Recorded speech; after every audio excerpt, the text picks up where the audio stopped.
یہ آخری عشرے میں آدمی جو ہے اللہ کی چوکھٹ پر ہی جا کر بیٹھ جائے، اپنے معمولات کو توڑے۔ اعتکاف کی روح یہ ہے کہ یہ جو ہمارے معمولات ہوتے ہیں، روٹین، یہ بھی غفلت پیدا کر دیتے ہیں۔ ایک عادت بن گئی، صبح اٹھتے یہ کرنا، پھر یہ کرنا، پھر دفتر جانا، پھر آنا، پھر یہ، اس کے اندر پھر وہ آدمی کوئی جاگتا ہی نہیں، ہوش میں آتا ہی نہیں۔ وہ گویا کہ ایک مدہوش سا ہے اور ایک وہ اپنا سائیکل چل رہا ہے خود بخود۔ اس سائیکل کو توڑو، جیسے 5 دفعہ وہ سائیکل توڑتے ہو نماز کے لیے۔ آؤ یہاں آؤ، آؤ سجدے میں گریں، لوح جبیں تازہ کریں، یاد کرو اللہ کو دوبارہ، اپنا عہد استوار کرو دوبارہ، ایاک نعبد و ایاک نستعین۔ اسی طرح سال میں ذرا یہ 9-10 دن بھی ایک دفعہ توڑو اپنے روٹین کو، جاؤ وہاں ڈیرا لگا لو مسجد کے اندر اللہ کے در پر، سوائے جو ناگزیر حوائج انسانیاں ہیں، پیشاب وغیرہ کے لیے جانا ہے باہر جاؤ، وضو کرو، پھر آ کے بیٹھ جاؤ۔ محض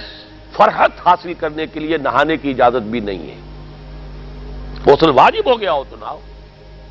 ورنہ پھر یہ کہ ہیلے بتاتے ہیں ہمارے علماء کہ وضو کی نیت سے جاؤ غسل کر کے آ جاؤ، اس لیے کہ معلوم ہے کہ آج آدمی کی جو عادت بن گئی ہوئی ہے روزانہ نہ نہائیں تو طبیعت پہ کسل رہتا ہے، لیکن اسی کو تو توڑنا ہے، اسی روٹین کو تو توڑنا ہے۔ اصل میں اجازت نہیں ہے، اصلاً اجازت نہیں ہے۔ آپ جو ہے جو بھی ناگزیر، ہاں اگر آپ کو فرض کیجئے کوئی ایسی شکل ہو گئی ہے، رات کو آخر سوئے تو ہے، سونے میں بدخوابی ہو گئی ہے، نہانا ہے تو جاؤ نہاؤ، ٹھیک ہے، غسل واجب ہے نہاؤ۔ اور یہ کہ پیشاب کی بہانے کی حاجت ہے، جاؤ پوری کرو، وضو کرو، واپس آ کے بیٹھو۔ چاہے یہاں سو، یہاں ذکر کرو، یاد کرو، جو کرو کرو یہاں پہ، لیکن اور اس میں بھی خاموشی ہے۔ وہاں ہمارے ہاں آج کل اس کے اندر بھی بڑے لمبے لمبے چوڑے پروگرام شروع کر دیتے ہیں، لوگ بیٹھے ہیں گپ بازی کر رہے ہیں۔ میں نے خود میدان عرفات میں لوگوں کو تاش کھیلتے دیکھا ہے، تاش عرفات میں۔ میں نے سنا یہاں پر اعتکاف میں تاش کھیلے جاتے ہیں۔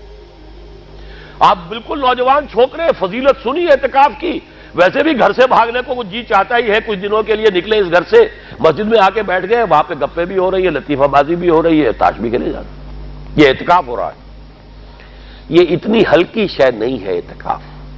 یہ تو اس عبادت کا، رمضان میں جو روح بیدار ہوتی ہے یہ اس کا کلائمیکس ہے، بہت بڑی عبادت ہے، لیکن اس میں لو اللہ کے ساتھ لگی رہے، لوگوں سے نہیں۔ تنہائی، غور و فکر، یا قرآن پڑھو، ذکر کرو، نوافل پڑھو، یا سوچو بچ، جیسے حدیث میں آتا ہے وَأَن يَكُونَ نُطْقِي ذِكْرًا وَنَظَرِي عِبْرَةً وَسَمْتِي فِكْرًا۔ میرا دیکھنا ہو تو عبرت کا دیکھنا ہو کہ ہر شے سے میں سبق حاصل کروں، اور میں بات کروں تو اللہ کے ذکر پر مبنی ہو میری بات، اور میں خاموش رہوں وَسَمْتِي فِكْرًا، غور و فکر، تفکر و اعتبار، جو حضور جا کر غار حرا میں کیا کرتے تھے وہ اعتکاف تھا حضور کا، مکی دور کا اعتکاف، تنہا بیٹھنا۔ اور یہ روایت مجھے بعد میں معلوم ہوا کہ یہ بنو ہاشم میں یہ روایت تھی، حضور کے دادا بھی جا کر وہاں پر غار حرا میں بیٹھا کرتے تھے، یہ ان کی ایک خاندانی روایت چلی آ رہی تھی، یہ جگہ تھی، اور وہ جگہ ایسی ہے عجیب سی، اب تو خیر بڑی بڑی عمارتیں حائل ہو گئی ہیں، ورنہ میں نے جب پہلا حج کیا تھا سن 62 میں، تو میں نے اس وقت جا کر دیکھا تھا واقعتاً سیدھا کعبہ نظر آتا ہے وہاں سے، اور کچھ درمیان میں نہیں، جیسے اس کو سلٹ لیمپ کہتے ہیں، وہ غار ہے ہی ایسی کہ سامنے ایک دراڑ سی بس کھلی ہوئی ہے، یہ اس کے اندر سے وہاں بیٹھ جائیے سیدھی نگاہ خانہ کعبہ پڑ جاتی تھی، تو کعبے کا مراقبہ بھی کیا جا سکتا تھا وہاں بیٹھ کر، دیکھنا کعبے کو دیکھنا عبادت ہے، اور پھر اس یکسوئی کے ساتھ کوئی نہیں، کعبے میں ہے تو نہ معلوم کیا کچھ اور ہو رہا ہے، لیکن یہ کہ وہاں تو آپ بیٹھے ہوئے، تو وہ اعتکاف، یہی اعتکاف حضرت موسیٰ نے کیا تھا 40 دن کا، تب تورات ملی تھی، یہی 40 دن کا روزہ کیا رکھا تھا، یہ اگرچہ قرآن میں مذکور نہیں ہے، حضرت موسیٰ کا تو قرآن میں مذکور ہے، حضرت عیسیٰ کا انجیل میں مذکور ہے، 40 روز کا روزہ اور اعتکاف پہاڑوں میں کیا جا کر، تب انجیل ملی، یہی اعتکاف تھا جو حضور کر رہے تھے غار حرا میں، تب قرآن، اقرا بسم ربک الذی خلق خلق الانسان من علق، یہ تو اس کا ایک عکس، اس کی ایک جھلک ہونی چاہیے۔ میں نے روح اعتکاف پر بھی ایک زمانے میں ایک تقریر کی تھی، میں نے دیکھا چھپی ہوئی تھی، اب پتہ نہیں کہیں اویلیبل ہے یا نہیں، ایک علیحدہ کتابچے کی شکل میں بھی تھی، ویسے عظمت صیام و قیام رمضان مبارک پر بھی میرا کتابچہ ہے، اور عظمت صوم، جس میں کہ پھر میں نے یہ انسان کے 2 وجود اس کے بارے میں بھی خاصی وضاحت کے ساتھ گفتگو کی ہے، وہ بھی میرا کتاب چاہے شاید باہر اس پہ ہوں گے۔ تو فرمایا جب تم اعتکاف میں ہو تو ان کے ساتھ مباشرت نہیں کر سکتے۔ تلک حدود اللہ ہے، یہ اللہ کی حدود ہیں، فلا تقربوها، ان کے قریب مت جانا۔ قرآن مجید میں حدود اللہ کے لیے یا تو آتا ہے فلا تعتدوها، یہ اعتداء کہتے ہیں کسی حد کو کراس کر جانا، تجاوز کرنا،